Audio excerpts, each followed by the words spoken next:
welcome to my channel.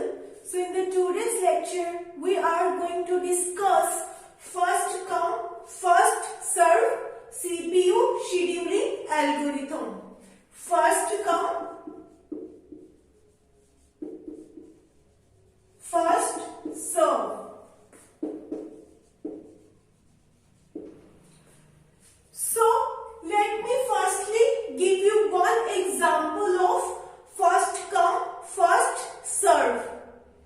Let's suppose you are going for giving vote. Okay? You are going to give vote. So, who is coming first? Will be giving vote first.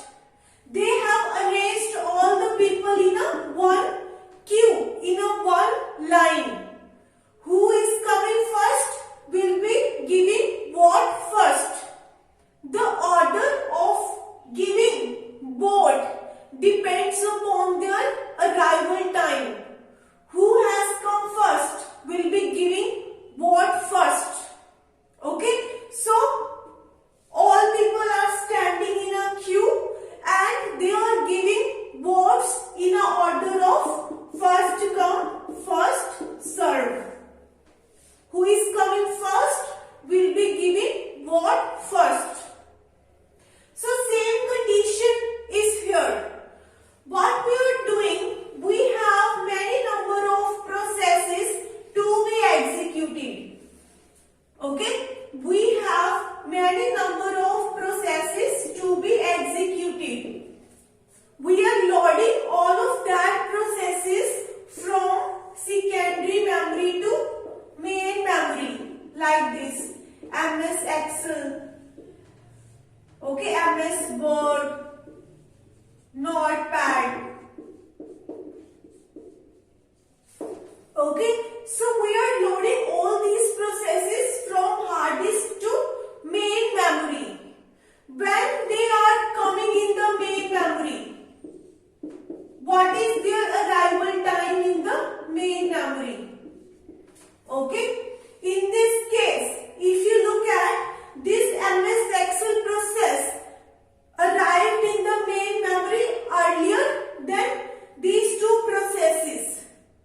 Okay, I firstly double click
Gantt chart.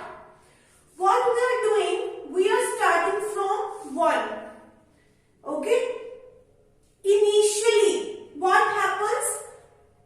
At 1, only one process is present in the main memory. Okay? At 1, we have only one process P1 present in the main memory. All these three processes P2, P3 and P4 are coming later in the main memory.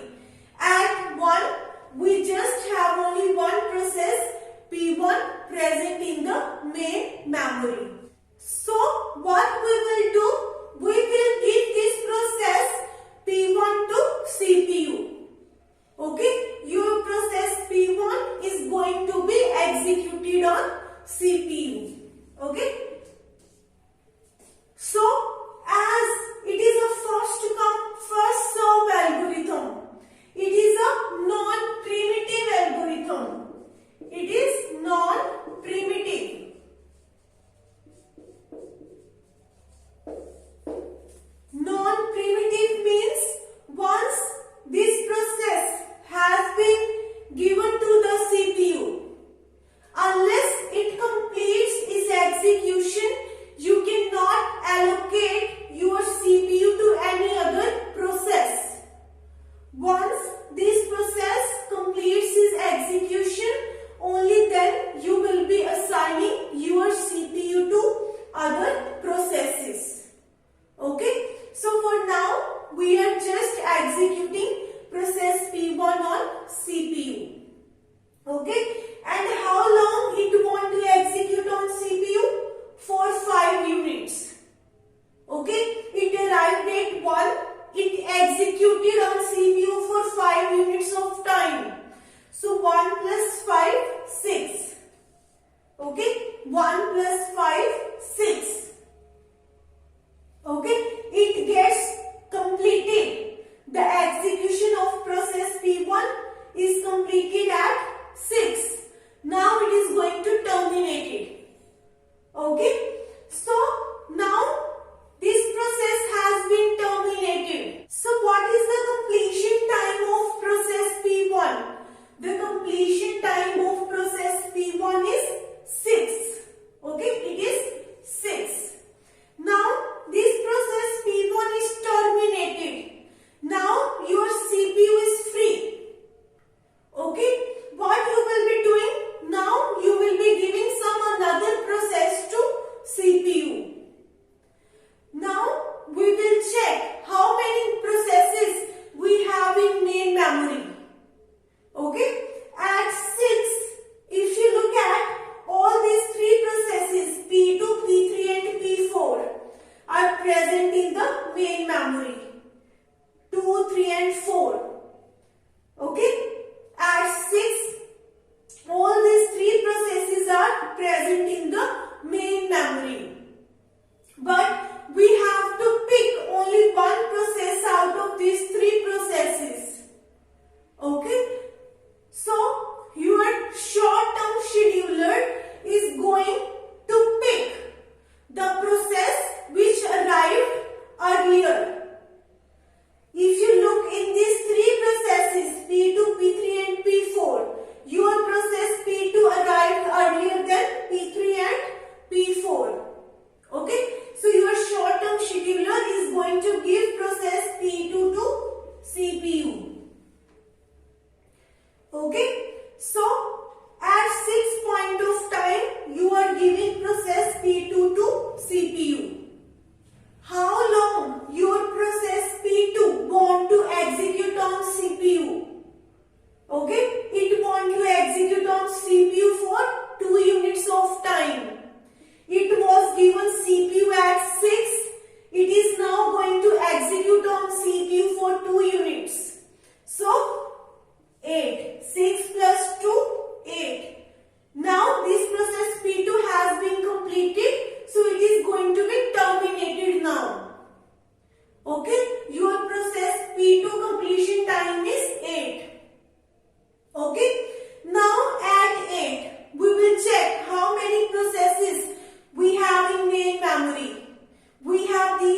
Okay, and the formula for it is completion time minus arrival time.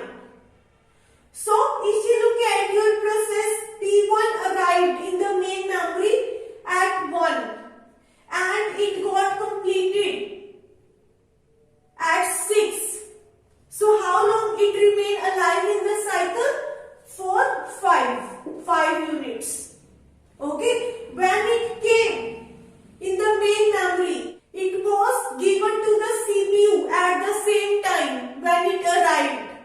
Okay, so it is going to remain alive in the cycle for 5 units. Okay, next process P2 arrived in the main memory at 2 units and it got completed at 8 units. Okay, it needed only CPU for 2 units. Okay, the burst time of this process P2 is just 2 units. Okay, but it waited for some time. Okay, it was waiting for the CPU. So what is the turnaround time of process P2? 8 minus 2, 6. Okay, because your process P2 arrived at 2 units. Okay, but when it arrived, your process P1 was executed. It was given CPU after 4 units of its arrival time. Okay, when it was arrived in the main memory, your process P1 was executing. So it had to wait for some amount of time. So this process P2 remained alive in the cycle for 6 units of time. Okay, next we have process P3. It arrived. Okay, it arrived at 3 in the main memory, but it got completed at 11. Okay, so what is the turnaround time? 8. Okay, its burst time is 3. It needed CPU just for 3 units. The remaining 5 units it was waiting for the CPU. Okay, it arrived in the main memory at 3. Okay, but it was assigned CPU at 8. Before this process, we were executing process P1 and P2. It was assigned CPU at 8. It waited for 5 units of time and 3 units is its burst time. So 5 plus 3, 8. Okay. Next process P4. What is the turnaround time of your process P4? 15 minus 4, 11. So this process P4 remained alive in the cycle for 11 units of time. Its CPU time is just 4 units. Okay, so it is waiting for CPU for 7 units of time. Okay, it was given CPU at 11. It arrived in the main memory at 4. Okay, so it waited for 7 units of time before it could get the CPU. So this is the turnaround time. How long your process is going to remain alive in the cycle once it is arrived in the main memory. Next we have waiting time. So the other formula for turnaround time is equal to waiting time plus burst time. Okay, when process remain alive in the cycle, either it is waiting for the CPU or it is executing on the CPU. This entire cycle we call it as a turnaround time. Either it waits for CPU or it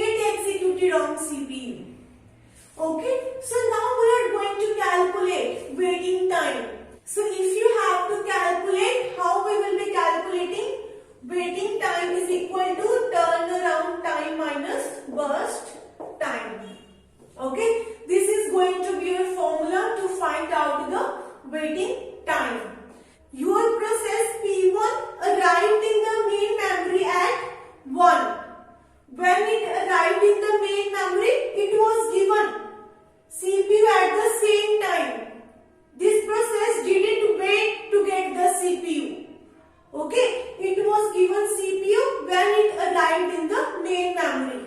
So in this case, we didn't wait any time to get the CPU.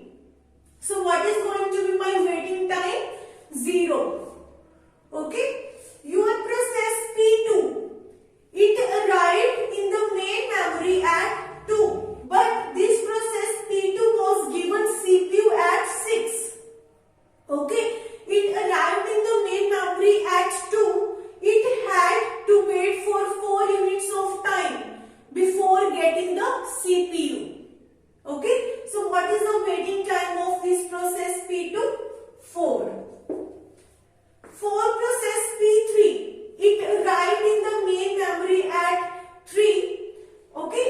When it arrived, your CPU was busy executing some another process.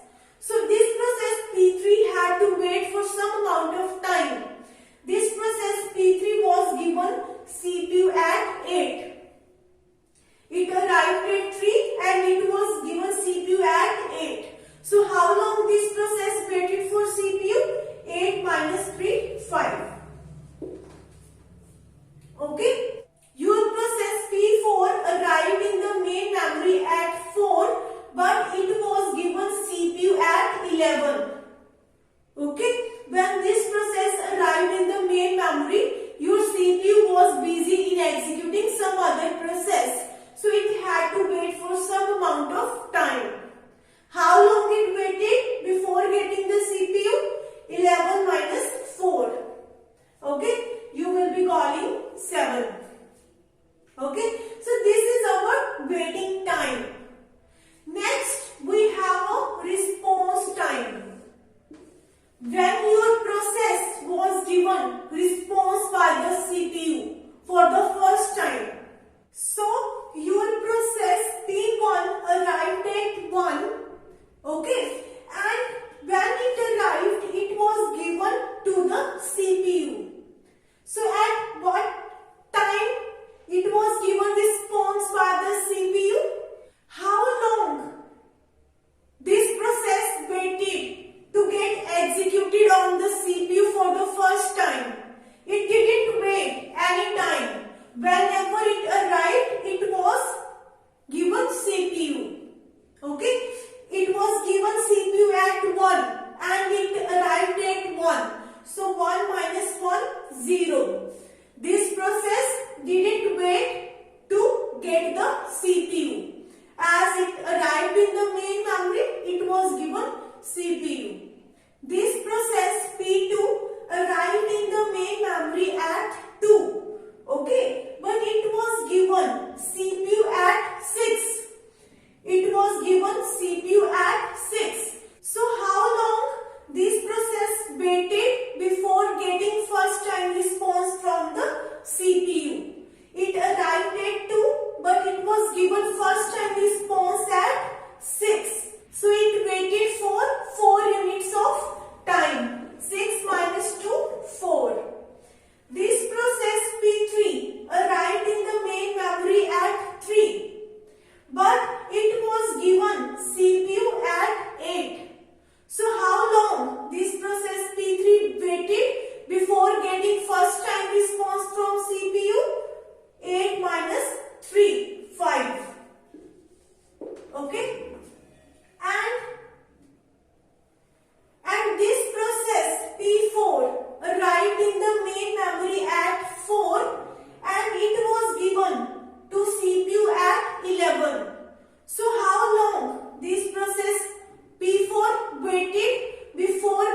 16 by 4 is equal to 4. Okay, so on the basis of this response time and the average waiting time, we will get to know that which algorithm is the best one. We will be discussing many algorithms of CPU scheduling. Just on the basis of average waiting time and average response time, we will be knowing that which algorithm give us good performance. Okay, it is very important that you reduce the average response time. It is very important that all of your processes get first time response from CPU at the faster rate. Otherwise, it will make you irritated. If you are clicking on one file and it is not getting response from the CPU, what you will be doing? You will be clicking on it again and again. So that is a problem. I hope that you are clear with first come, first serve algorithm. If you have any query, I have mentioned my email ID in the description box. You can contact me on that email ID. If you like my video, please like, share and subscribe my channel.